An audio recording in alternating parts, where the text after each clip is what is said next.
La porte du manoir s'ouvrit avec un fracas qui résonna dans le hall en marbre. Raphaël entra comme un ouragan, cravate desserrée, pas lourd sur le sol brillant. Il venait de perdre un contrat de plusieurs millions à cause d'un appel inattendu de l'école.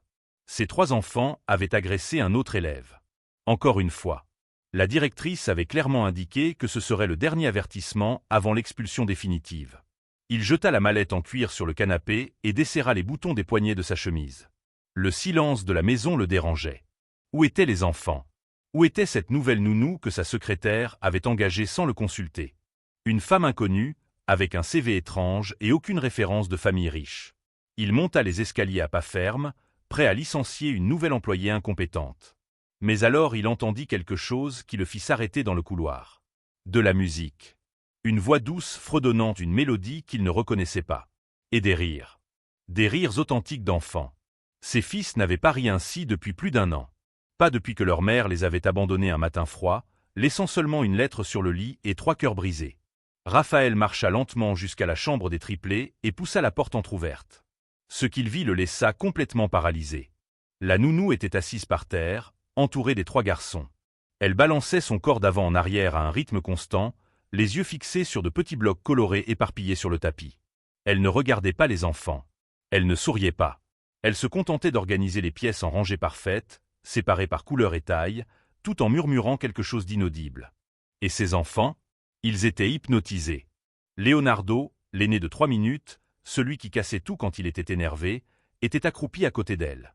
Il imitait ses mouvements. Prenait un bloc bleu, le plaçait dans la rangée, respirait profondément. Prenait un autre. Sa respiration était calme. Ses mains ne tremblaient pas. Dante, le deuxième, toujours le plus agressif, celui qui mordait et griffait quiconque s'approchait, était allongé sur le ventre. Il observait les mains de la nounou avec une concentration que Raphaël n'avait jamais vue chez son fils. De temps en temps, il tendait la main et touchait légèrement un des blocs, comme s'il demandait silencieusement la permission. Et Enzo, le cadet, celui qui n'avait pas prononcé un mot depuis le jour où sa mère était partie, était appuyé contre la jambe de la femme. Il ne pleurait pas. Il ne criait pas. Il était simplement là, respirant au même rythme qu'elle. Raphaël sentit sa poitrine se serrer. Cela n'avait aucun sens. 17 nounous en 1 an. Tout avait abandonné. Certaines avaient tenu quelques heures. La dernière avait tenu exactement 12 minutes avant de sortir en courant de la maison, le visage griffé et le pull déchiré. Et maintenant cette femme étrange, qui ne regardait même pas ses enfants, parvenait à quelque chose qui semblait impossible. Elle leva soudain les yeux. Elle ne regarda pas Raphaël. Elle regarda le mur à côté de lui. Puis le sol. Ses mains continuaient à organiser les blocs sans s'arrêter. Ce fut Leonardo qui rompit le silence. « Papa est là. » Sa voix était basse, presque un murmure. Raphaël avala sa salive. Son fils avait parlé. Sans crier. Sans colère. La nounou hocha légèrement la tête, mais ne dit rien. Elle continua avec les blocs.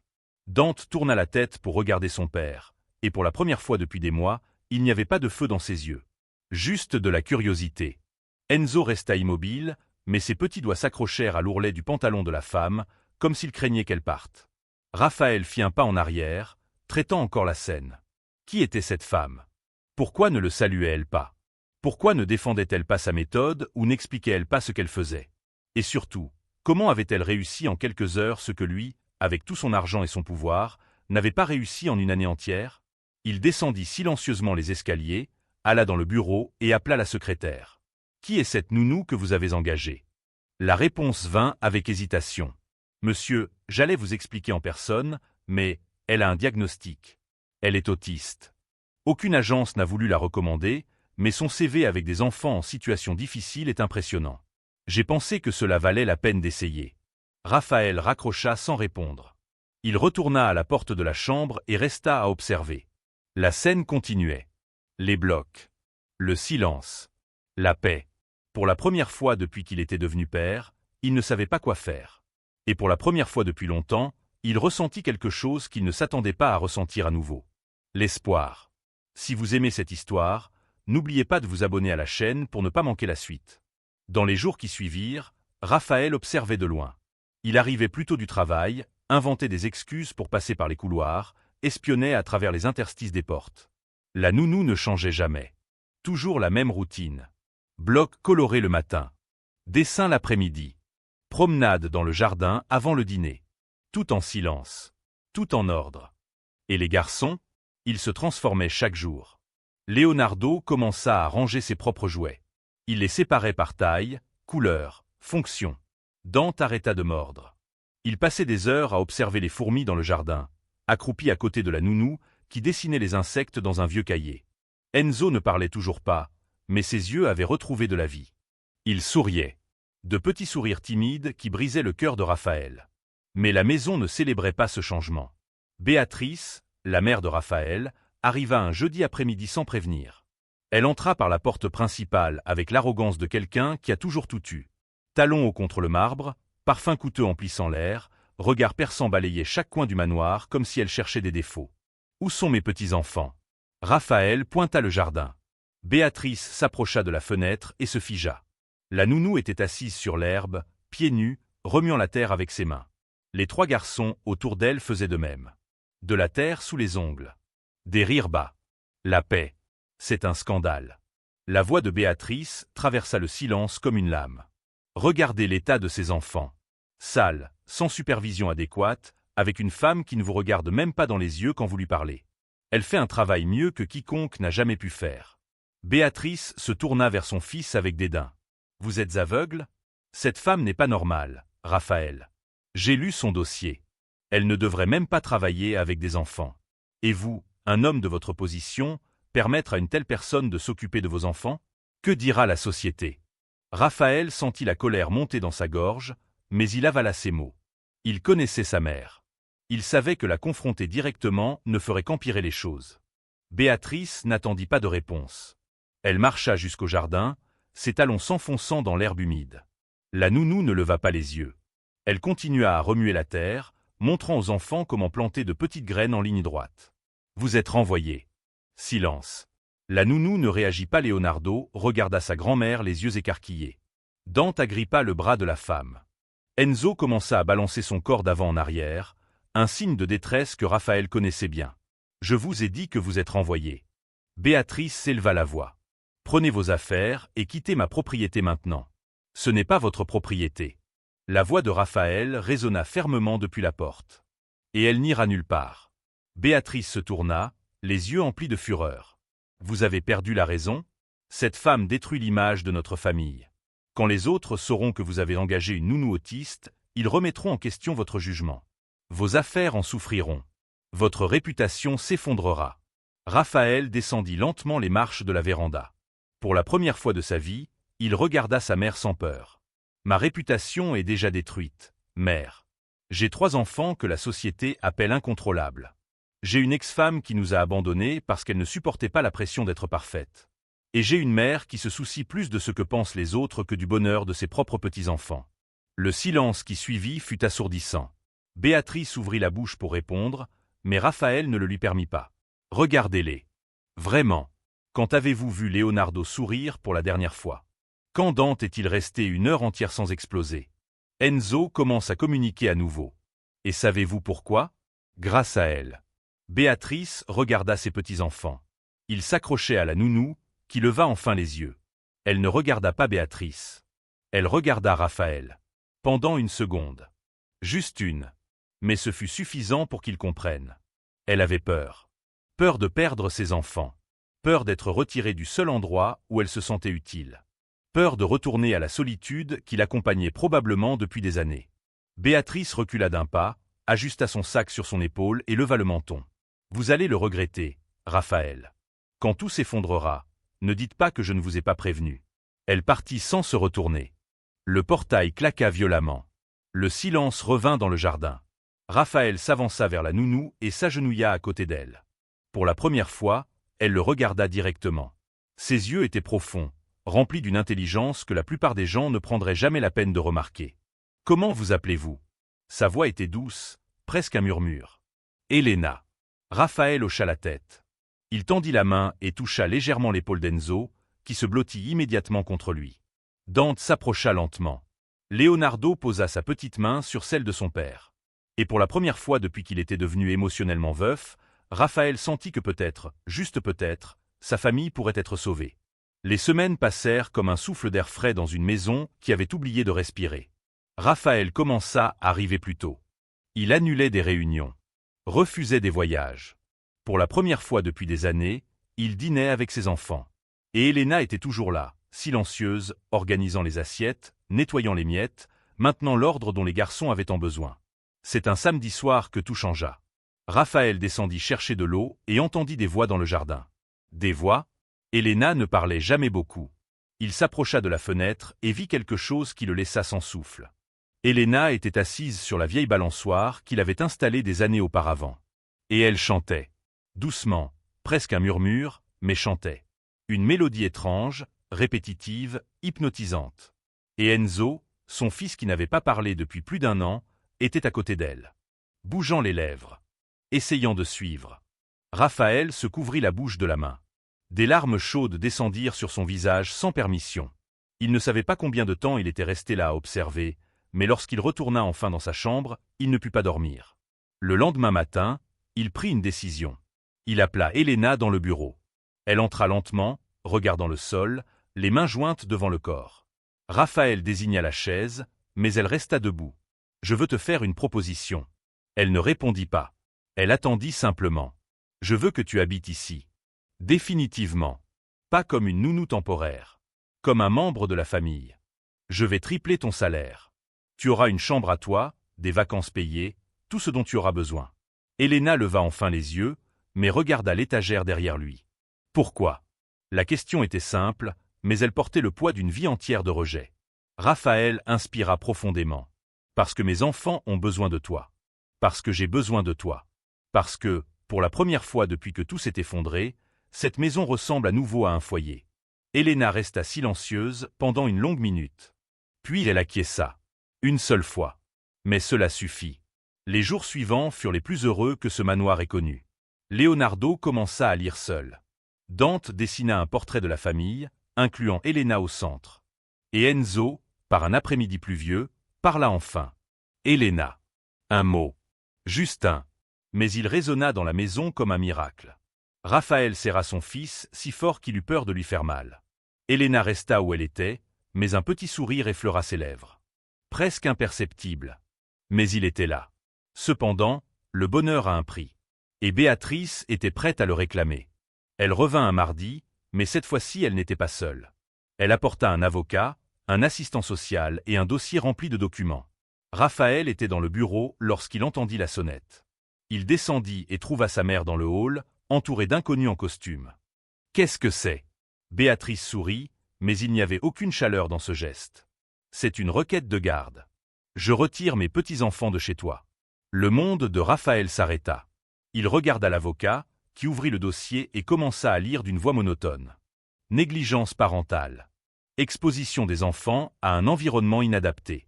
Embauche d'une employée sans capacité prouvée pour s'occuper d'enfants. Isolement social des enfants. La liste est longue, monsieur. Votre mère a un dossier très solide. Raphaël sentit le sol disparaître sous ses pieds. Il regarda Béatrice, cherchant un signe d'humanité, mais ne trouva que de la détermination froide. Tu as eu ta chance, mon fils. Tu as échoué. Maintenant c'est à moi de réparer ça. C'est alors qu'Elena apparut en haut de l'escalier. Les 3 garçons à ses côtés. Ils avaient tout entendu. Leonardo avait des larmes dans les yeux. Dante tenait fermement la main d'Elena. Enzo cachait son visage contre sa jambe. L'assistant social leva les yeux et fronça les sourcils. Ce sont ses enfants. Béatrice se retourna, prête à montrer à quel point ses petits-enfants étaient problématiques. Mais ce qu'elle vit la laissa sans voix. 3 enfants calmes, propres, bien soignés, tenant la main d'une femme qui, malgré tout, irradiait la sécurité. Leonardo descendit les marches lentement. Il s'arrêta devant sa grand-mère et parla avec une clarté qui surprit tout le monde. « Je ne veux pas aller avec toi. Je veux rester avec mon père. Et avec Elena. » Dante acquiesça en descendant aussi. Elena nous a appris à respirer quand nous sommes nerveux. Papa nous a appris qu'il est normal d'avoir peur. Toi, tu ne nous as jamais rien appris. Et puis Enzo, le petit Enzo qui était resté silencieux pendant 1 an, descendit les dernières marches. Il regarda Béatrice et dit d'une voix ferme. « Tu es méchante. » Le silence qui suivit fut absolu. L'assistant social regarda l'avocat. L'avocat regarda Béatrice. Et Béatrice, pour la première fois de sa vie, n'eut pas de réponse. Raphaël sentit quelque chose grandir dans sa poitrine. Ce n'était pas seulement du soulagement. C'était de la fierté. Ses enfants avaient trouvé leur voie. Et ils ont utilisé ces voix pour défendre ce qu'ils aimaient. Il regarda Helena, qui restait en haut de l'escalier. Leurs yeux se rencontrèrent. Et à ce moment-là, Raphaël comprit quelque chose d'essentiel. Ce n'était pas seulement sauver ses enfants. C'était se sauver lui-même. Et la femme qui avait rendu cela possible méritait bien plus qu'un salaire. Elle méritait d'être aimée. L'assistant social demanda à parler aux enfants en privé. Béatrice tenta de protester, mais l'homme fut ferme. Il emmena les 3 garçons dans le salon, ferma la porte et passa 40 minutes à discuter avec eux. Raphaël marchait de long en large dans le couloir. Helena resta assise sur l'escalier, balançant légèrement le corps, les yeux fixés sur un point invisible du mur. Quand la porte s'ouvrit, l'assistant social sortit avec une expression que Raphaël ne parvint pas à déchiffrer. Il fit un signe de tête à l'avocat et à Béatrice. Les 3 discutèrent à voix basse. Raphaël vit sa mère pâlir. Il vit l'avocat fermer le dossier brusquement. Il vit l'assistant social noter quelque chose sur une tablette. Finalement, l'homme s'approcha de Raphaël. « Monsieur, je dois être honnête. Je suis venu ici en m'attendant à trouver une situation de négligence grave. Mais ce que j'ai trouvé était exactement le contraire. » Béatrice fit un pas en avant, la voix tremblante de colère contenue. « C'est absurde. Vous ne pouvez pas baser votre évaluation sur une conversation de 40 minutes avec des enfants manipulés. » L'assistant social se tourna vers elle avec un regard glacial. « Madame, ces enfants n'ont pas été manipulés. Ils sont articulés, conscients émotionnellement et montrent un lien scintant avec leur père qu'avec la nounou. En fait, j'ai rarement vu des enfants aussi équilibrés dans des foyers ayant subi un traumatisme récent. » Raphaël sentit ses jambes fléchir. Il se tint à la rampe de l'escalier. « Et ce n'est pas tout, » continua l'assistant social. « Pendant notre conversation, Leonardo m'a raconté quelque chose d'intéressant.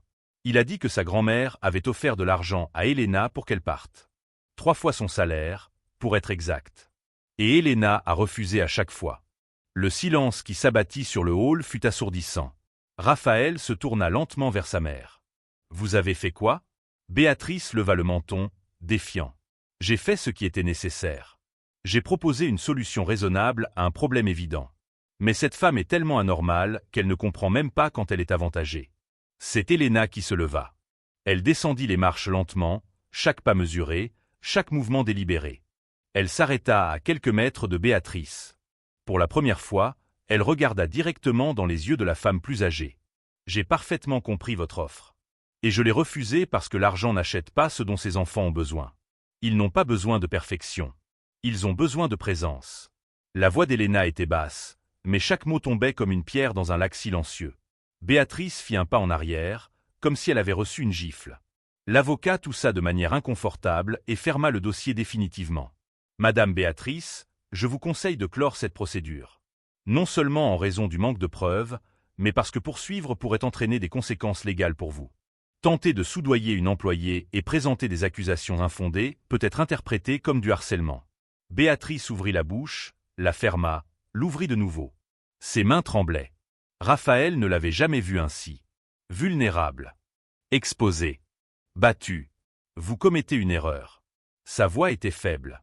Un jour, vous comprendrez que je voulais juste protéger cette famille. Raphaël fit un pas en avant. La colère qu'il ressentait était froide, contrôlée, mais absolue. Vous n'avez jamais voulu protéger cette famille, mère. Vous vouliez contrôler. Il y a une différence. Et j'ai mis trop d'années à le comprendre. Il inspira profondément, sentant le poids de décennies de silence se dissoudre. Toute ma vie, j'ai fait ce que vous avez ordonné. Je me suis marié avec qui vous avez approuvé. J'ai construit l'entreprise dont vous rêviez. J'ai vécu la vie que vous aviez planifiée. Et savez-vous ce que cela m'a apporté? Une épouse malheureuse qui est partie. 3 enfants traumatisés. Et une solitude qui a failli me détruire. Béatrice avait maintenant des larmes dans les yeux, mais Raphaël ne s'arrêta pas. Mais cette femme que vous méprisez tant, m'a appris quelque chose que vous n'avez jamais su. Elle m'a appris que l'amour n'est pas contrôle. Que prendre soin ne signifie pas perfection. Que la famille n'est pas apparence. Il se tourna vers Helena, qui restait immobile, mais avec les yeux brillants. Elle m'a appris qu'il est normal d'être brisé. Parce que c'est dans les fissures que la lumière entre. Leonardo, Dante et Enzo sortirent du salon à ce moment-là. Ils coururent vers leur père et Elena, les étreignant tous deux dans un enchevêtrement de petits bras et d'amour immense. L'assistant social sourit et fit un signe de tête à l'avocat. Tous deux se dirigèrent vers la porte. Béatrice resta figée au milieu du hall, seule, entourée par l'écho de son propre ressentiment. Avant de partir, elle regarda son fils une dernière fois. « Vous allez le regretter. » Raphaël tenait la main d'Elena. Pour la première fois, elle ne se retira pas. Ses doigts s'entrelacèrent aux siens avec une confiance timide, mais réelle. « Non, mère. Pour la première fois de ma vie, je suis sûr que non. » La porte se referma. Béatrice partit. Et le manoir devint enfin un foyer. Mais l'histoire n'était pas encore terminée. Car Raphaël comprit quelque chose de fondamental à ce moment-là. Il n'était pas seulement reconnaissant envers Elena. Il n'était pas seulement soulagé. Il était amoureux. Et cela allait tout changer. 3 mois plus tard, le manoir était méconnaissable. Pas à cause de la décoration ou des meubles, mais à cause de la vie qui pulsait dans chaque recoin. Des rires résonnaient dans les couloirs. Des dessins colorés couvraient le réfrigérateur. Le jardin avait un petit potager où les garçons plantaient des carottes et des tomates avec une dévotion qui aurait rendu fier n'importe quel agriculteur. Raphaël avait changé lui aussi. Il déléguait davantage au travail. Il arrivait tôt pour dîner. Il lisait des histoires avant le coucher. Et à chacun de ces moments, Elena était là. Pas comme employée, mais comme membre de la famille. C'est un vendredi soir qu'il trouva enfin le courage. Les garçons dormaient. La maison était silencieuse. Elena était dans le jardin, arrosant les plantes sous la lumière de la lune. Raphaël sortit par la porte arrière et marcha vers elle. Le bruit de l'eau tombant sur la terre était le seul son à briser le silence. « Elena, il faut que je te parle. » Elle ne se retourna pas. Elle continua d'arroser, mais il remarqua que son corps se tendait. « Je sais que tu n'aimes pas les changements. Je sais que tu as besoin de prévisibilité, de routine, de sécurité. Et je promets que je respecterai cela. Mais je dois te dire une chose, parce que si je ne le dis pas maintenant, je vais exploser. » Elena éteignit lentement le tuyau. Elle le posa par terre avec précaution. Elle se tourna vers lui, mais regarda son épaule, pas ses yeux. « Je suis amoureux de toi. » Les mots sortirent comme un souffle. Raphaël sentit son cœur s'emballer. « Je ne sais pas quand c'est arrivé. Peut-être quand je t'ai vu enseigner à Leonardo à respirer. Ou quand Dante t'a dessiné en train de sourire. Ou quand Enzo a prononcé ton nom pour la première fois. Mais c'est arrivé. Et je ne peux plus faire semblant de ne pas ressentir cela. » Elena resta silencieuse. Ses doigts jouaient avec le bas de son haut. Raphaël pouvait voir la tempête qui se passait en elle. La peur. La confusion. Le doute. « Tu n'as pas besoin de répondre maintenant. Tu n'as pas besoin de répondre du tout, si tu ne veux pas. Je voulais juste que tu saches. » Elena leva enfin les yeux. Pendant 3 secondes, elle le regarda directement. Et Raphaël vit tout ce qu'il avait besoin de voir. Des larmes. De la peur. Mais aussi de l'espoir. « Je ne sais pas aimer comme les gens s'y attendent. » Sa voix était un murmure. « Je ne sais pas flirter. Je ne sais pas lire les signes. Je ne sais pas faire les choses que montrent les romans. » Raphaël fit un pas en avant. Lentement. Télégraphiant chaque mouvement. « Alors apprends-moi à aimer comme toi. À ta façon. À ton rythme. J'apprendrai. » Une larme coula sur le visage d'Elena. Elle l'essuya du dos de la main, un geste rapide, presque irrité contre elle-même. « J'aime avec constance. Avec présence. Avec de petites choses chaque jour. J'aime en rangeant les livres comme tu aimes. En faisant le café à la bonne température. En me rappelant que tu n'aimes pas les réunions avant 9 heures du matin. » Raphaël sourit, sentant son propre visage humide aussi. « C'est parfait. » Il tendit la main. Attendit. Elena regarda sa main longuement. Puis, lentement, posa la sienne dessus. Elle n'entrelaça pas les doigts. Elle laissa simplement là. Mais c'était suffisant. Les mois suivants furent un voyage de découverte. Raphaël apprit qu'Elena avait besoin d'avertissement avant tout contact. Il apprit qu'elle montrait son affection en cuisinant des plats spéciaux, en organisant ses affaires, en s'asseyant en silence à côté de lui pendant qu'il travaillait. Il apprit que l'amour n'a pas besoin d'être bruyant pour être réel. Et Elena, peu à peu, apprit à faire confiance. À croire que Raphaël ne partirait pas. Que les enfants étaient aussi les siens. Que cette maison était vraiment son foyer. Un dimanche ensoleillé, 6 mois après cette nuit dans le jardin, Raphaël rassembla les garçons dans le salon. « J'ai une question importante à poser. Mais j'ai besoin de votre approbation d'abord. » Leonardo, maintenant âgé de 8 ans et beaucoup plus sérieux qu'un enfant ne devrait l'être, croisa les bras. « Tu vas demander Elena en mariage ?» Raphaël cligna des yeux, surpris. Comment sais-tu? Dante leva les yeux au ciel. Papa, tu la regardes comme si elle était faite de lumière. C'est évident. Enzo monta sur les genoux de son père et posa ses petites mains sur ses joues. Elena est notre vraie maman. L'autre, c'était juste de sang. Raphaël serra son fils, sentant son cœur se serrer d'émotion. Il regarda les deux autres. Alors je peux demander? Les trois crièrent oui, en même temps. La demande se fit simplement. Sans genoux à terre ni discours élaborés. Juste Raphaël, Elena et trois enfants dans le jardin qu'ils avaient construit ensemble. Il prit sa main et lui demanda si elle voulait passer le reste de sa vie à aimer à sa façon, à être aimée à sa façon, à construire une famille imparfaite mais réelle. Elena ne répondit pas avec des mots. Mais elle hocha la tête. Et sourit. Un petit sourire, timide mais sincère. Parce qu'au final, ce qui a sauvé cette famille n'était pas l'argent. Ni le statut. Ni la perfection. C'était le courage d'aimer différemment. D'accepter que chaque personne a son propre langage. Et que parfois, les personnes les plus brisées sont celles qui comprennent le mieux comment réparer les autres. Raphaël apprit qu'être un bon père ne signifiait pas avoir toutes les réponses. Cela signifiait être présent. Écouter. S'adapter. Grandir ensemble. Et au final, la plus grande leçon était simple. La famille n'est pas celle qui t'accepte malgré les différences. C'est celle qui t'aime exactement pour elle. Si cette histoire a touché votre cœur, n'oubliez pas de vous abonner à la chaîne pour plus d'histoires qui vous feront croire au pouvoir du véritable amour.